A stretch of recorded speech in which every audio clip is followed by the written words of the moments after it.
નમસ્કાર. દૂરદર્શન અમદાવાદ નિર્મિત હલો કારકિર્દી ફોન ઇન લાઈવ કાર્યક્રમમાં આપ સૌનું હાર્દિક સ્વાગત છે. મિત્રો, આપણે આ સમગ્ર વર્ષ દરમિયાન સ્વામી વિવેકાનંદની 150મી જન્મ જયંતિની ઉજવણીના ભાગરૂપે અનેક કાર્યક્રમો કર્યા અને જાણ્યું કે સ્વામી વિવેકાનંદના વિચારો આજના સંદર્ભમાં કેટલા પ્રસ્તુત છે. આપણે 12મી જાન્યુઆરીએ સ્વામી વિવેકાનંદનો જન્મદિવસ પણ યુવા વર્ષ, રાષ્ટ્રીય યુવા વર્ષ તરીકે ઉજવ્યો અને એ દિવસથી જ આ સમગ્ર 2012ના વર્ષને યુવા શક્તિ વર્ષ તરીકે ઉજવવાનો રાજ્ય સરકારે નિર્ણય કર્યો. આ નિમિત્તે આપણે અનેક યુવા ચિંતન શિબિરો, પરિષદો, પ્રદર્શનો અને અનેક પુસ્તકો પણ, પ્રેરણાદાયી પુસ્તકો યુવાનો માટે ખુલ્લા મૂક્યા છે. આજે આપણા આ કાર્યક્રમમાં વિષય છે યુવા વર્ગની સમસ્યાઓનો ઉકેલ સ્વામી વિવેકાનંદની વિચારધારા પ્રમાણે. તો આ કાર્યક્રમમાં આપણે ચર્ચા કરીશું અને મારી સાથે સ્ટુડિયોમાં બે મહાનુભાવો ઉપસ્થિત છે, જેમનો આપને પરિચય કરાવું. મારી બાજુમાં છે, તેઓ છે સ્વામી શ્રી નિખિલેશ્વરાનંદજી, જેમને આપ જાણો જ છો. રામકૃષ્ણ મઠ વડોદરાના તેઓ અધ્યક્ષ છે. વેદાંતના પ્રચાર અર્થે દેશ વિદેશમાં ફરે છે અને છેલ્લા 2 દાયકાથી સ્વામી વિવેકાનંદ પર સંશોધન કરી રહ્યા છે અને પ્રેરણાદાયી પુસ્તકો યુવાનો માટે લખે છે.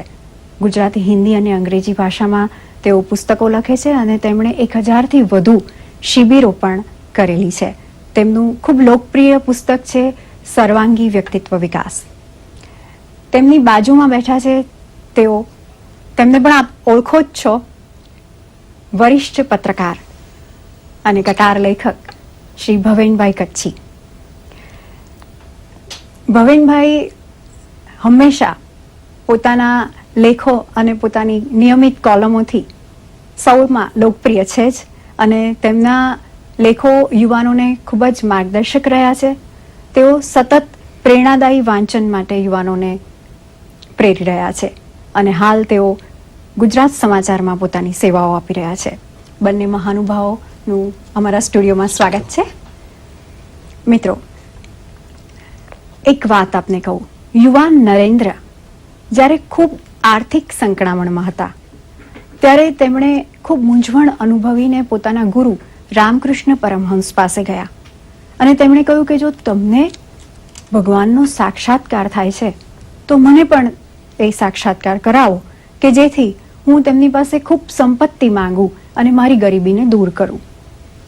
ગુરુજીએ કહ્યું કે હા, આગળની કોટડીમાં જગત જનની સાક્ષાત મહાકાલી બિરાજે છે, તું જા તેમની પાસે. યુવાન નરેન્દ્ર તેમની પાસે ગયા. માનું દિવ્ય દર્શન કરીને તેઓ એટલા બધા અભિભૂત થઈ ગયા કે તેમને શું માંગવું હતું તે કશું જ યાદ ના આવ્યું. માના ચરણોમાં શીશ નમાવી અને પાછા ફર્યા. ફરીવાર ગુરુજીએ મોકલ્યા. આમ 3 વાર તેઓ માના ચરણોમાં ગયા, પરંતુ પરમના દર્શન સામે ભૌતિક કે સામાન્ય કે સૂક્ષ્મ કોઈ જ વસ્તુની માંગણી કરી શક્યા નહીં. અને આ જ સમયથી યુવાન નરેન્દ્રમાંથી સ્વામી વિવેકાનંદ બનવાની શરૂઆત થઈ. આવો વધુ વાતચીત કરીએ આપણા બંને મહાનુભાવો સાથે. એક પ્રશ્ન આપ બંનેને પૂછવાનું મને મન થાય છે. સૌ પહેલા ભવેનભાઈ, આપ જવાબ આપશો કે આજના યુવાનોની સમસ્યાઓ કેવી છે આપની દ્રષ્ટિએ? યુવાનોની જે સમસ્યા છે એ કદાચ બદલાતા સમય સાથે, કારણ કે સ્વામીજીએ જ્યારે દેશને હાકલ કરી ત્યારે 19મી સદી હતી, પણ સ્વામી વિવેકાનંદનું પઠન કરતા, તેમનો અભ્યાસ કરતા, તેમણે જે કહ્યું છે ચિંતન કરતા એવું સ્પષ્ટ થાય છે કે સ્વામી વિવેકાનંદ એ ચિરંજીવ વિચારધારા આપણી સમક્ષ રજૂ કરી છે. એટલે કોઈ સદી કે કોઈ સમયગાળા સાથે તેને જોડવા તે સાચી વાત ના કહી શકીએ આપણે એમને મૂલવવા માટે. આજે 21મી સદીમાં પણ, અને મારા મતે તો જેમ જેમ સમયગાળો વિશ્વ આગળ વધતો જશે તેમ સ્વામી વિવેકાનંદના વિચારો વધુ ને વધુ આપણે અપનાવીને જ સાચા અર્થમાં હોલિસ્ટિક લાઈફ એટલે માત્ર ભૌતિક પણ નહીં, માત્ર આધ્યાત્મિક પણ નહીં, માત્ર શારીરિક માનસિક સ્તરની પણ નહીં, પણ એક સર્વાંગી, જેમાં વૈશ્વિક સુખ શાંતિ વિશ્વમાં પણ હોય અને વિશ્વમાં રહેતી તમામ વ્યક્તિ પોતે ખુદ અનુભવી શકે, એ બહુ મહત્વની વાત છે. એટલે સ્વામી વિવેકાનંદજીએ જે પણ તેમના વિચારો રજૂ કર્યા છે, એમનું તત્વજ્ઞાન આપ્યું છે, તેમાં તેમણે બેઠા થવાની વાત, જે આજના યુવાનોની જે આપે પ્રશ્ન પૂછ્યો કે કઈ મોટી સમસ્યા છે, તો એ સમસ્યા એ છે કે તેમની અંદર કોઈ પ્રેરણાબળ નહીં હોવાને કારણે કદાચ એક યુવાનો મોટો વર્ગ બંધિયાર અવસ્થામાં પડ્યો છે.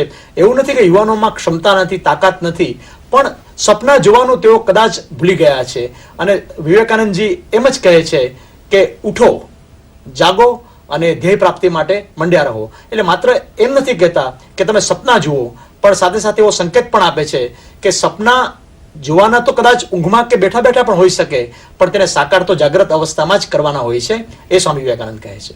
જી સ્વામીજી, આપને પણ હું પૂછીશ કે આજના યુવાનો, એવું જોવા મળે છે કે યુવાનોને જલ્દી જલ્દી પૈસા જોઈએ છે, જલ્દી જલ્દી સફળતા જોઈએ છે, જલ્દી સુવિધાઓ માંગે છે, તો આપ શું કહેશો આ બાબતે? ના, એ વાત સાચી છે. આજકાલના જે યુવાનો છે એ મહત્વાકાંક્ષી તો છે જ, એ વાત સાચી છે, અને બહુ સારું છે. સ્વામી વિવેકાનંદ પણ કહેતા હતા મહત્વાકાંક્ષી તો બનવું જ જોઈએ.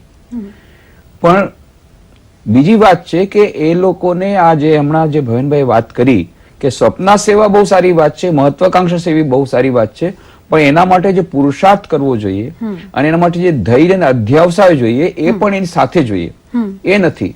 આજકાલના યુવાનોને બધું ઇન્સ્ટન્ટ જોઈએ, instant coffee, instant success, instant સમાધિ, અને ન મળે તો ઇન્સ્ટન્ટ ડેથ, તરત જ આત્મહત્યા કરો. આ જે ઇન્સ્ટન્ટ વાળી વાત છે ને, એ લોકોને કેવું પડશે. બીજી વાત છે, એ લોકોમાં શક્તિ પણ બહુ છે, ઇન્ટેલિજન્સ બહુ છે, બહુ બુદ્ધિમાન છે, કૌશલ્ય આવી ગયું છે, બધું છે, પણ એમને જીવનમાં શું જોઈએ છે ખબર નથી, માર્ગદર્શન એમને બરું મળતું નથી. એમની જે શક્તિઓ છે એને એક સારી દિશામાં વાળવી, ફક્ત એનો જ અભાવ છે. હું ઉદાહરણ આપીશ કે અમારે ત્યાં વડોદરામાં છે રિફાઇનરી છે, એ રિફાઇનરીમાં ક્રૂડ ઓઇલ રાખવામાં આવે અને પછી ક્રૂડ ઓઇલનું ફ્રેક્શનેટિંગ કોલમમાં જ્યારે નાખે, રિફાઇનિંગ થાય, એના પછી જે ડીઝલ અને પેટ્રોલ નીકળે, ગેસ નીકળે, એનો ઘણો બધો સારો ઉપયોગ થાય, પણ ક્રૂડ ઓઇલનો કોઈ ઉપયોગ ન થાય. પણ ક્રૂડ ઓઇલ વગર પણ કંઈ થશે નહીં. ક્રૂડ ઓઇલ બહુ જરૂરી છે, પણ એને રિફાઇન કરવું જરૂરી છે. એમ આજની યુવા શક્તિ છે બહુ સરસ, પણ ક્રૂડ ઓઇલ એને ફ્રેક્શનેટિંગ કોલમમાં રાખવું પડે. અને બેસ્ટ ફ્રેક્શનેટિંગ કોલમ હું તમને કહીશ રિફાઇનિંગ માટે, સ્વામી વિવેકાનંદના પુસ્તકો જો વાંચશે, એમાંથી માર્ગદર્શન લેશે, આ જ યુવા શક્તિમાંથી એ બહુ સરસ સરસ ગેસ કે ડીઝલ, પેટ્રોલ, બીજા બધા પેટ્રોલિયમ પ્રોડક્ટ ઘણું બધું મળશે. જી ભવેનભાઈ, આપે જે કહ્યું કે આ સ્વામીજીના વિચારો અત્યારે પણ પ્રસ્તુત છે અને રહેવા જોઈએ, તો આપણે આ યુગમાં તો નહીં, હાલ તો સ્વામીજીના વિચારો પ્રસ્તુત છે જ, પરંતુ જો આપણે આગામી સમયમાં, આગામી સમયગાળા દરમિયાન પણ જો સ્વામીજીના વિચારોને એવી રીતે પ્રસ્તુત કરવા માંગતા હોઈએ તો કેવા પ્રયત્નો કરવા જોઈએ? એટલે સૌથી પહેલો પ્રયત્ન તો મારી દ્રષ્ટિએ એ હોવો જોઈએ કે સ્વામી વિવેકાનંદને આપણે કોઈ ચોક્કસ ધર્મના કે કોઈ એક ચોક્કસ દેશના પ્રચારક એવું નથી. એમને કહ્યું કે રાષ્ટ્રનું ગૌરવ તમે રાખો. આપણે ત્યાં સંકુચિતતા જે વાત છે, તેમની સામે સ્વામીજીએ એ જમાનાની અંદર જબરજસ્ત આહવાન ઉઠાવ્યું હતું, અને એમણે કચડાયેલા લોકોને બેઠા કરવા માટેની સૌથી પહેલા હાકલ કરી હતી. માત્ર કચડાયેલા એટલે ધર્મ જાતિ આધારિત કચડાયેલા તો ખરા જ, પણ મનોબળની રીતે પણ જે કચડાયેલા હતા તેમને ઊંચા ઉભા કરવા માટેની એક હાકલ એમણે કરી હતી. એટલે આ સૌથી પહેલા, અને અત્યારે પણ તમે આપ જોઈ શકો છો કે ભલે આપણે 21મી સદીમાં પ્રવેશ્યા હોઈએ, પણ હજી વિશ્વના ઘણા, ભારત સહિતના દેશોમાં, હજી ભલે વિકસિત દેશો હોય, પશ્ચિમના દેશો ભૌતિક રીતે, પણ તેમાં પણ એક માનસિક સ્તરે એવું લાગે છે કે જેની અંદર જે છે ત્યાં સ્થગિતતા આવી ગઈ છે, એક નવસંચારની કમી જોવા મળે છે, કાં અતિ ભૌતિકવાદ જોવા મળે છે, અને ભૌતિકવાદ નથી મળતો તો એકદમ હતાશા, ડ્રગ્સ ને બીજા બધા જે વિકૃતિઓ છે તેની અંદર સમાજ ધકેલાતો જાય છે, યુવા પેઢી ધકેલાતી જાય છે. એટલે સ્વામીજીએ એનું જો ચરિત્ર વાંચવામાં આવે, જેમ નિખિલેશ આનંદજીએ કહ્યું કે પુસ્તકો વાંચવામાં આવે, એટલે આ સૌથી પહેલા તો પ્રયત્ન એ કરવાનો છે કે માત્ર સ્વામીજીને દરરોજ આશીર્વાદ લેવાના, પગે લાગવાના કે એમના પુસ્તકો વાંચીએ એનાથી નહીં ચાલે, પણ એમના અંગે ચિંતન કરવાનું છે. તે સાચા અર્થમાં આપણને શું કહે છે તે સૌથી પહેલા ઉતારીને એને અમલમાં મૂકવાનું છે, અને એના પાસાઓને બહાર લાવવાના છે. માત્ર આપણે પોતે સ્વામી વિવેકાનંદને મહાન કહીને અટકી જશું તો નહીં ચાલે. ઉદાહરણ તરીકે સ્વામી વિવેકાનંદજીએ છેક ઈશ્વરને સાક્ષાત સદેહે જોવા માટેની કુતુલતા જે જીદના ભાગરૂપે હતી, એટલી હદે તીવ્રતા હતી કે નહીં, મારે કંઈક શોધી કાઢવું છે, સત્યને શોધવું છે. એટલે સ્વામીજી એમ કે છે કે તમે કોઈ પણ એક ધ્યેય પ્રાપ્તિ કરો, કુતુલતા સેવો, સ્વપ્ન સેવો, પણ પછી તેના રૂટ સુધી, મૂળ સુધી, જ્યાં સુધી તમે બુદ્ધિથી માનો, માત્ર અંધશ્રદ્ધા કે ચમત્કારથી નહીં, એમ તમે કંઈ પણ સ્વપ્ન સેવો, તમે કોઈ પણ માન્યતા તેની મૂળમાં જાઓ અને તમે એમાંથી એક સત્ય બહાર શોધી કાઢો.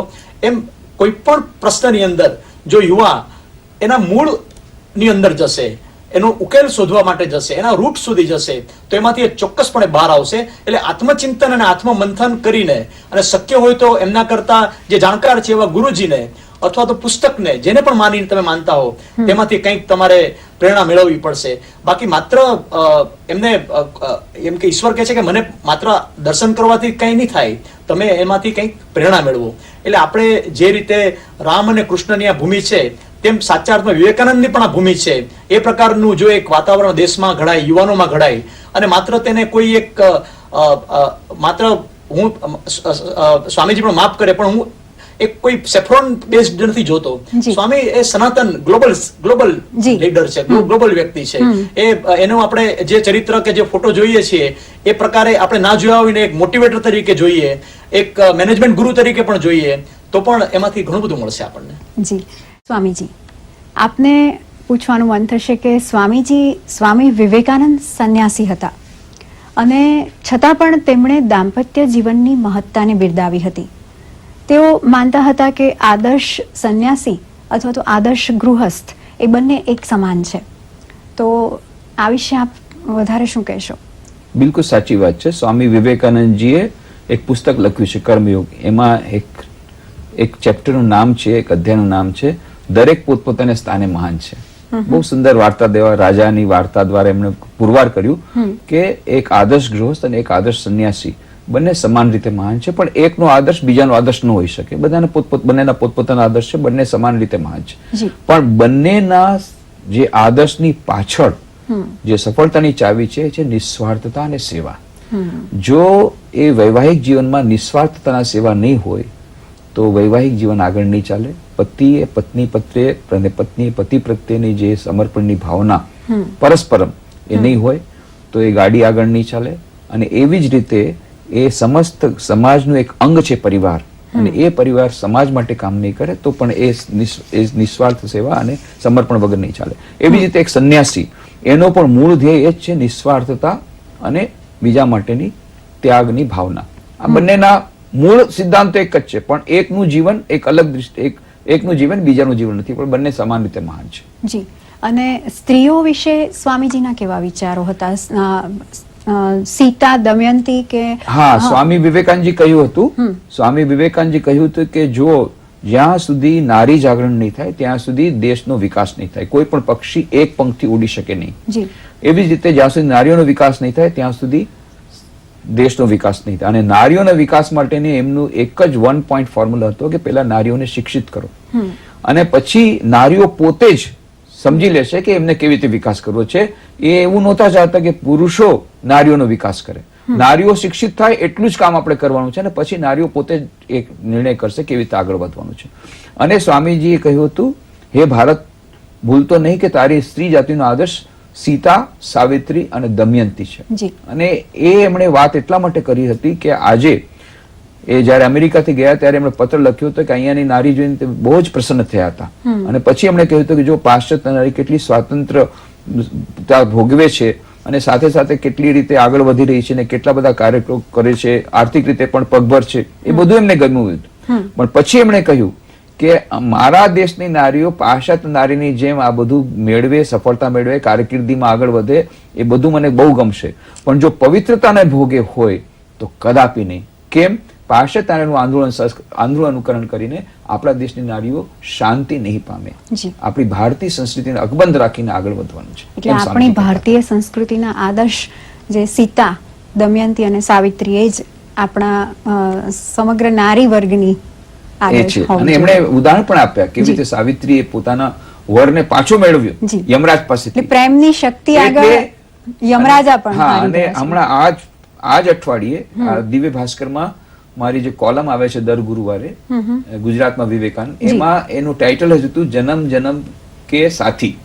એનું ટાઇટલ જ હતું. એમાં આ સીતા સાવિત્રી દમયંતીની વાત વિશેષ કરીને એ સંદર્ભમાં કે સ્વામી વિવેકાનંદજી જયારે સમસ્ત ગુજરાતનું પરિભ્રમણ કરતા હતા ત્યારે અમદાવાદ થી વઢવાણ ગયા અને વઢવાણમાં એમણે રાણક દેવીનું મંદિર જોયું અને ત્યારે એમને અહોભાવ જાગ્યો કે રાણક દેવી પોતાનું જીવન બલિદાન કરી દીધું, પોતાના પતિની સાથે ગયા. એ જન્મ જન્મ કે સાથી, આ છે ભારતની વિભાવના, ભારતીય. અને એ સ્વામી વિવેકાનંદ એના માટે કહેતા હતા કે આવી ભારતીય નારી તમને બીજે ક્યાંય આવો આદર્શ નહીં મળે, અને એટલા માટે એમને અહોભાવ હતો. ભવેનભાઈ, હમણાં તાજેતરમાં જ પૂર્તિમાં આપનો એક લેખ વાંચ્યો, ડેર ટુ ડ્રીમ. એટલે ફરી પાછી સપનાની વાત પર આવું છું તો સ્વામી વિવેકાનંદ જેવી અનેક મહાન વ્યક્તિઓને તમે એવું ગણાવ્યું છે કે એમનામાં સામ્યતા હોય છે અને કંઈક બનવાની નહીં પણ કંઈક કરવાની યુવાનોને જરૂર છે. તો આ વિશે આપ શું કહેશો?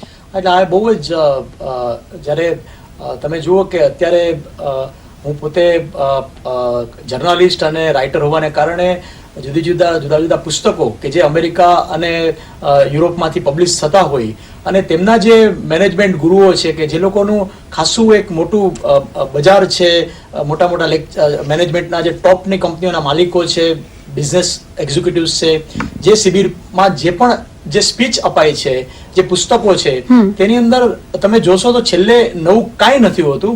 જે બધું સ્વામી વિવેકાનંદે થોડું જુદા ફોર્મેટમાં, કારણ કે એ વખતનો સમય હતો, એ વખતની ભારતની જે સ્થિતિ હતી, પણ તો પણ એમને દૂરંદેશી જોઈને, ઉદાહરણ તરીકે આપણે અત્યારે જે કંપનીઓનું કે યુવા જગતમાં જે કંપનીઓ છે જેના હાથમાં માલિકો છે, તેમને સ્વામીજી એમ કહે છે કે તમે સમાજને અને દીન દુખિયારને બેઠા કરવા માટે તમે દાન આપો, ચેરિટી આપો. એટલે ક્રાઇસલર કે લી આયાકોકાથી માંડીને જે પણ મોટા દાનવીરો છે, અત્યારે બિલ ગેટ્સનું ફાઉન્ડેશન ચાલે છે, એ બધા દાનવીરો જે મેનેજમેન્ટના વડાઓ છે એનો બેઝ એ છે કે વિવેકાનંદ પણ આવું કહી ગયા હતા. એટલું જ નહીં, જ્યારે સ્ટીમરની અંદર નિખિલેશાનંદ સ્વામીજીને મારી જોડે સમર ભારતની અંદર તમે જોશો તો બધા મહાન પુરુષો ઘણા થઈ ગયા છે. આપણે દરેકને એમની રીતે સલામ કરીએ છીએ, દરેકને આપણે પૂજીએ છીએ, પણ યુવા જગત માટે અને સપના જોવા માટે ને તે પણ 19મી સદીમાં જ છે. એવું માત્ર વિવેકાનંદ સિવાય કોઈ મહાન પુરુષે કર્યું નથી. અબ્દુલ કલામ પણ એમ કહે છે કે તેમણે જે પણ કોઈ વિજ્ઞાનમાં કે રાષ્ટ્રપતિના ભાગરૂપે જે પણ ભૂમિકા ભજવી અથવા જે પણ દ્રષ્ટા તરીકે યુનાઇટેડ માઇન્ડ્સની દુનિયા ઉભી કરી છે, તેના પાયામાં સ્વામી વિવેકાનંદ છે. એટલે તમે એવા મને કોઈ ગોડ સાથે સંકળાયેલી આધ્યાત્મિક વિભૂતિ હોય કે કોઈ મોટિવેટર એ બતાવો કે જે સાચા અર્થમાં આપણને યુવા પેઢી માટેની ખાસ સ્પેશિયલાઇઝેશન જાણે એમણે એક આશા રાખી હોય. એમણે એમ જ કહ્યું હતું કે મારે એવું જૂથ જોઈએ છે કે જેમાં બધા યુવાનો જોઈએ. એ બહુ ફેસ ટુ ફેસ બ્લન્ટલી એવું કહેતા હતા કે મારે હવે સિનિયરને સલામ, ડ્યુ રિસ્પેક્ટ, પણ મારી સાથે માત્ર યુવાનોનું જ મારે કામ છે, એની ટીમ મારી સાથે રાખો, મને એવા 100 યુવાનો આપો કે જેને હું ઘડતર કરીને દેશમાં મૂકી દઉં. તો મિત્રો, મારે એટલું જ કહેવાનું કે સ્વામી વિવેકાનંદજીને આપ ચોક્કસપણે એમની જે મુલાકાત ગુજરાત માટે ગૌરવની વાત છે કે સ્વામીજીએ જુદા જુદા સ્થળોની ગુજરાતની અંદર મુલાકાત લીધી છે. તેમની મુલાકાત પ્રવાસનના એક ભાગરૂપે લઈ શકાય. એમના પુસ્તકોની ઇવન નાની બુકલેટના કેટલાક રત્નકણિકા જેવા વાક્યોને પણ જો ઉતારવામાં આવે તો એક કોટ કંઈ આપણે દીપક ચોપડા કરતા કમ નથી. દીપક ચોપડાએ પણ કદાચ તેમાંથી લીધા હોય એવું હું માનું છું. જી ભવેનભાઈ, બીજી એક વાત આપને કહું કે યુવાનોની વાત આવે છે ત્યારે 1893માં 11મી સપ્ટેમ્બરે જ્યારે સ્વામી વિવેકાનંદે અમેરિકાના શિકાગોમાં ધર્મસભામાં પ્રવચન કર્યું તો એ એવું માનતા હતા કે મારા ગુરુની સૂક્ષ્મ શક્તિ મારામાં રૂપાંતરિત થઈ, એટલે કે જાણે કે ચમત્કાર સર્જાયો. અને આ વાતને હું એમ પૂછીશ આપને કે આજના યુવાનો આ સૂક્ષ્મ શક્તિ કે ચમત્કાર વિશે કેટલું મહત્વ ધરાવે છે? સવાલ બહુ સારો છે અને એમાં આપણે એ રીતે મૂલવી શકાય કે સ્વાભાવિક છે કે આજની જે નવી પેઢી છે એમણે, જેમ સ્વામી વિવેકાનંદ ખુદ પોતે કહેતા કે એમણે તો જે મિત્રો નાના બાળકો સાથે એ બાળવયે જ્યારે રમતા હતા ત્યારે ભૂત, એક આમ ઝાડ ઉપર ભૂતનો પ્રસંગ છે તો એમણે પોતે એમ કહ્યું કે જ્યાં સુધી મને ભૂત ના દેખાય ત્યાં સુધી હું ઝાડ ઉપરથી નીચે ના ઉતરું. એટલી હદે એમની જો કુતુલતા હોય તો આજના યુવાનો પાસેથી પણ સ્વામીજી ખુદ પોતે વિવેકાનંદજી જ એવી અપેક્ષા રાખે કે સૂક્ષ્મ દુનિયા હોય કે સ્થૂળ દુનિયા હોય, તમે પહેલા તેને પામવા માટે, તેને ઓળખવા માટે, તેને અંદર રૂટમાં જાઓ. મેં આપને આગળ વાત કરી એ પ્રમાણે. પણ સાથે સાથે સ્વામીજી એમ કહે છે કે જો તમે કોઈ તમારા ધ્યેયમાં આગળ વધશો તો કોઈક એવી સૂક્ષ્મ તાકાત જે આંદોલનોની હવાની અંદર આંદોલનોમાં છે, સૃષ્ટિમાં છે, કોઈના સદવિચારો છે, કોઈના સંકલ્પો છે, એ તમારી સાથે સાથે જોડાઈ જાય છે. કોઈ વખતે ચમત્કારની જેમ સહદેવ વ્યક્તિના રૂપે તમારી સાથે આવી શકે છે, કોઈ વાર આંદોલનના ભાગરૂપે આવી શકે છે. એટલે તમે એક વખત તમારા ધ્યેય માટે આગળ વધો, આપોઆપ સૂક્ષ્મ દુનિયા તમારી સાથે આવશે. અને સાથે સાથે સ્વામીજી એમ પણ કહે છે કે જો મને મારા ગુરુજી મદદ કરી શકતા હોય મારી આ શિકાગો પરિષદની અંદર અથવા તો ભવિષ્યમાં જે ભૂતકાળમાં તેઓએ જે પણ વક્તવ્ય આપ્યા કે વિચારો આપ્યા તેમાં, તો તેઓ એમ કહે છે કે તમે જેને પણ માનતા હો, જે પણ તત્વજ્ઞાનમાં માનતા હો, જે પણ ઈશ્વરમાં માનતા હો, જે પણ ગુરુમાં માનતા હો, સાચા ગુરુમાં, તો એમના વિશે તમે વિચારીને જો તમે કંઈક આગળ વધશો તો એ ગુરુએ જે કહેલું છે એમની શક્તિ આપોઆપ તમારી સાથે જોડાઈ જશે. એટલે આ એક અનુભવની વાત છે કે કોઈ બિઝનેસમેન એમ કહે કે હું રતન ટાટાની જેમ કામ કરવા માટે આગળ વધું છું, તો ટાટાનું જે પણ વાંચેલું એને છે એ બધું આપોઆપ એમાં સબકોન્શિયસલી આવી જશે. એવું જ તમામ ઉદ્યોગપતિઓ માટે છે, એવું જ તમામ વિદ્યાર્થીઓ માટે છે.